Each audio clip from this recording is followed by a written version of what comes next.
We are placed on this earth without a manual. We don't come with a manual. And another thing is that we have a fallacy that by getting degrees, by knowledge, we enrich ourselves. We are not our knowledge, we are our habits. So if we convert our knowledge, what we learn, and create new habits, then we bring value. Otherwise, we keep on lecturing, we keep on training, we keep on telling things, we keep on publishing articles, but we don't practice it. Look at doctors. They are trained for health, and their own personal lifespan is lower than the normal people. So I'm going to talk about how to maximize this human experience.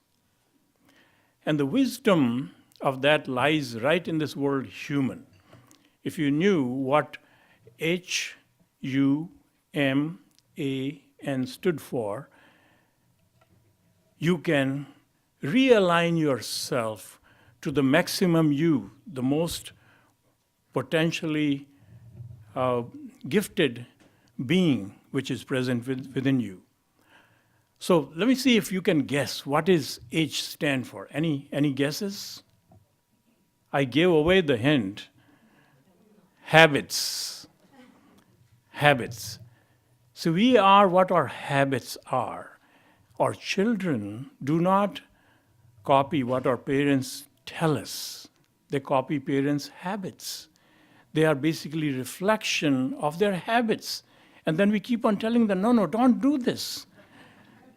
But we don't change our own habits. Have we ever taken an inventory of our habits? We never do. We just cultivate these habits, and what we call habits is smoking as a habit. What we call habits is the drinking as a habit. But what we don't call all these other activities which come out of you as our habits. So to become human, there are, I discovered in my entire career, there are 25 habits for success. And the 25th habit is the master habit, which converts you into a human being. And that master habit is, our habit is what is in it for me. We always think when you meet somebody, you take somebody's card, you say, well, he can help me here, or she can help me here. So we are always looking for our gains. So does the animals. So to graduate from that to a pure human being, our habits have to be, what can I give? And true human habit places you into unconditional. The word is unconditional. We do give, we do serve, we do love, but we do that conditional. We tell our children, say, if you do this, Mama would love you, right? But we don't understand the power of unconditional loving, serving, and giving. And please also understand that we do not do that to get trophies and medals. We do not do that to be known. We do that for our own sanity. So once we understood that all our unconditional giving, serving, and loving is what is going to nurture me. The food nurtures your body, but your body is not you. You are power within you. That cannot be nurtured until you feed that real being which resides within you. And that being is only fed by unconditional loving, serving, and giving. That's what all our organizations do. But we do that conditionally. Many of us sit on the boards to elevate our resumes. Many of us do things to benefit us. But until you develop this habit, so anything you do for consecutively 39 times, it becomes a habit. So whenever you're doing something, do not look for your self-interest. So the second letter, HU, can you guess what U stands for? See, U stands for universal laws. Because whatever we have developed, all our technology, everything is all based on knowing, understanding, and applying those universal laws. But there is another universal law which converts us from an ordinary being to a very profound human being. That universal law is what you sow, so shall you reap. And the nature has planted a policeman within us. We call it our conscience. So a human being elevates herself or himself once they get connected to the voice within you. And that voice within you would lead you, and right now it may be very feeble because we have not nurtured it. So the conscience, until it's elevated and given the power, the veto power, it does not happen. Now, in this world, we talk about ethics, we talk about values, but they don't really apply. You know Rajat Gupta, who was the CEO of McKinsey and Company, a very powerful consulting firm in the world. They consult with all Fortune 500s. You know what their corporate culture was? Ethics. But they talked about it, but never practiced it. He's sitting in jail. So this is what happens to us. So until your conscience is strong, the greatest leader of this earth have a very well-developed, very strong conscience, which is already in there. That is your connection to the divine power. That is where you elevate yourself to a much higher human being. So now next letter, because I have limited time, otherwise this whole thing goes for a whole day program, training. M. So that should be easy to guess. Money. That's where we are. That's where we are. Mankind. See, it's only in the human species we talk about morality. Right? Animals don't talk about morality. We talk about morality. So where do we get morality? See, you can write all these things. I'm going to be honest. You paste it on your mirror. You memorize it. I'm going to be this, I'm going to be this, I'm going to be this. But you are going to trade it. Some trade it for $1,000. Some trade it for $1 million. Some trade it for $1 billion. But we all trade it. Our morality is not embedded in us because our morality is acquired from outside. Your parents tell you, your churches tell you, your school tell you, so you have to be moral. But it hasn't come from within you. You have not become morality itself. See, you cannot be moral until you are spiritual. I'm not talking about religious. And spirituality is merely, in its shortest definition, spirituality is absence of duality. When two don't exist, you become moral. Look in our human body. We have all these organs, your liver, your heart, your lungs, your kidneys, but they all work in unanimous. They are unconditionally adding the highest value. They're all one.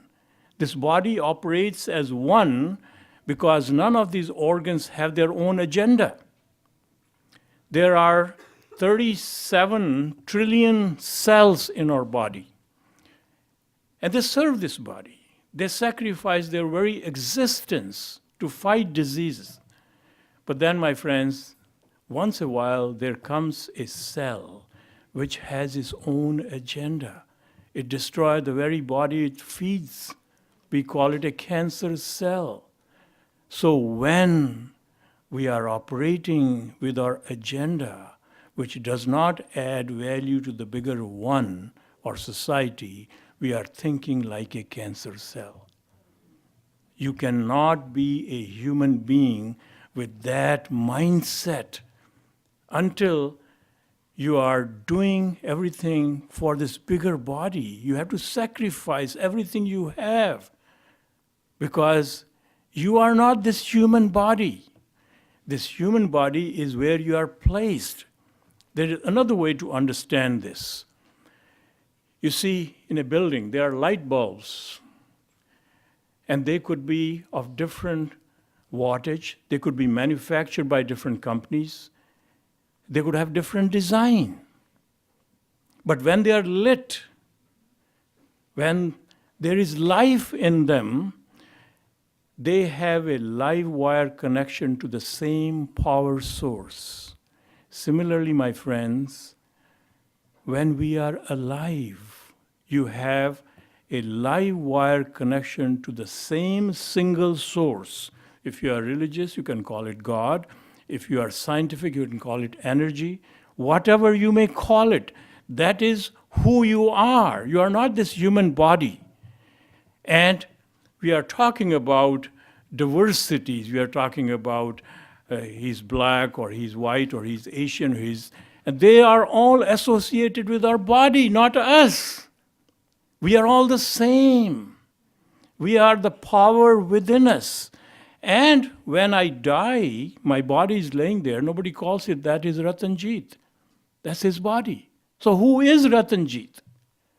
So that is why, my friends, if you understand the power of this oneness, then everything falls into place.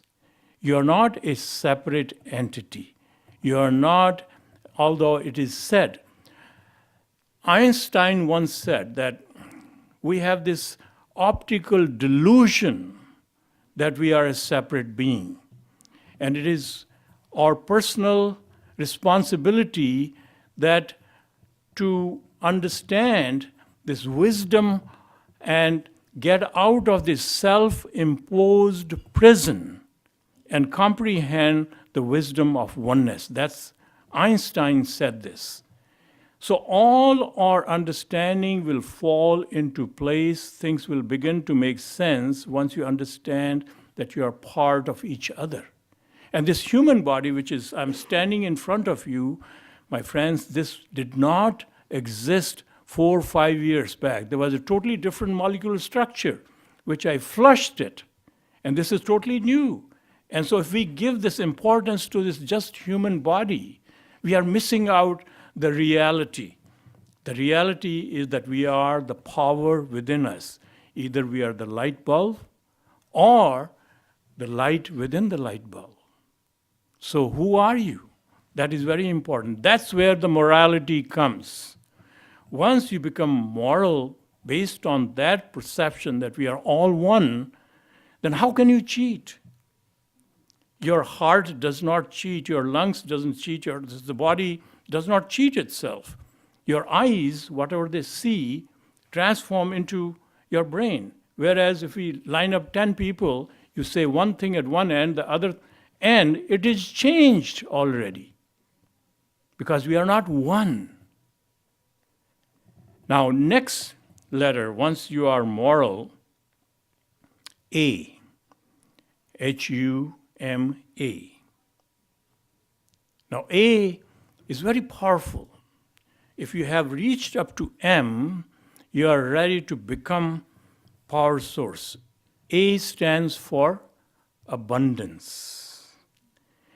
Once we are separate, if I am a separate being, you are a separate being, my resources will always remain limited. my bank account, my home, my this, my that, even my spouse, my children. My friends, you cannot have a spouse.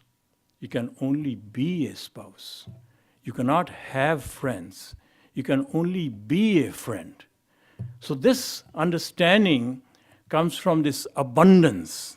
Now, what abundance means is this: in this human form, it is not possible to own anything, including your human body. Everything in life is allocated to you, gifted to you. To do what? To make a difference, to add the highest value. And if you continue to add the highest value, your allocation increases. If somebody else adds higher value than you, the allocation moves to that person. That's the law. Look at General Motors. At one time, it was the most powerful company in the world. They had direct connection with the President of the United States. And what was right for General Motors was considered to be right for this country. And they made a great product. Then came Toyotas and Hondas of this world. And they discounted them. So we have the biggest marketing muscles. How can they compete with us? And Hondas and Toyotas kept on improving their product, make it better, make it better. There came a day their product added higher value than General Motors. What happened? Resources started moving. They ended up filing bankruptcy. So my friend, make no mistake that ownership mindset gives you stress. All your stress comes from ownership mindset, and that's where the greed comes in. I have to save enough for my retirement. You're constantly worried rather than worrying about adding the highest value. Whatever resources you have, I came to this country with $8. And basically, it took me a while to understand. I started my company in '73 and used this conventional wisdom of watching for the bottom line. My consultants by default, my attorney, my accountant, my banker. In 1980, I was literally bankrupt. Then I realized what I was doing wrong. When I changed my paradigm to this oneness thought process, it dramatically shifted. I started, our unwritten law of our corporation was, if our product is inferior to anybody on the market, we will discontinue, because your resources ultimately begin to deplete if you have an inferior product. Until you are the best in the market, you have no reason to exist. So abundance, my friends, is a paradigm which is going to allow you to think big. Right now you think, whatever my limited resources are, I can only do so much. But if you disown everything you have, realize this fact that in this human form, you cannot own anything. Everything is gifted to you. Think big. Resources will come to you because we are all one. And your vision is going to bring people with resources with you. So don't think small. So then that empowers you.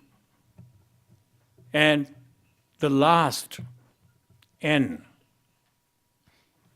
That should be easy. Living in now.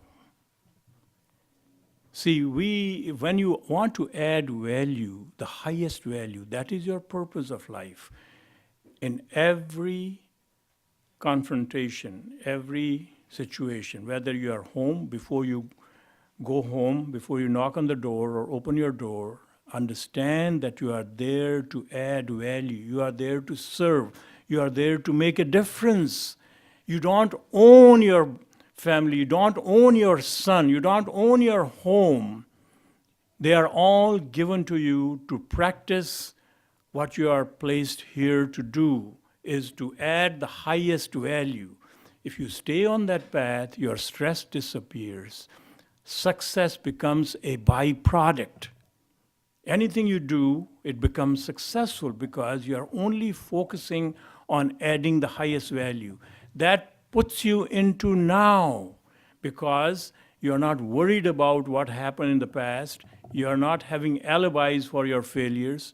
Your masters and MBA and PhD, they all basically train you to how to explain your failures meticulously.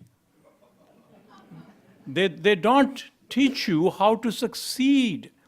Your success only comes when you realize your mission, your purpose of life is to make a difference, to add the highest value in every confrontation, whether you meet a stranger or you meet an enemy, because it doesn't change.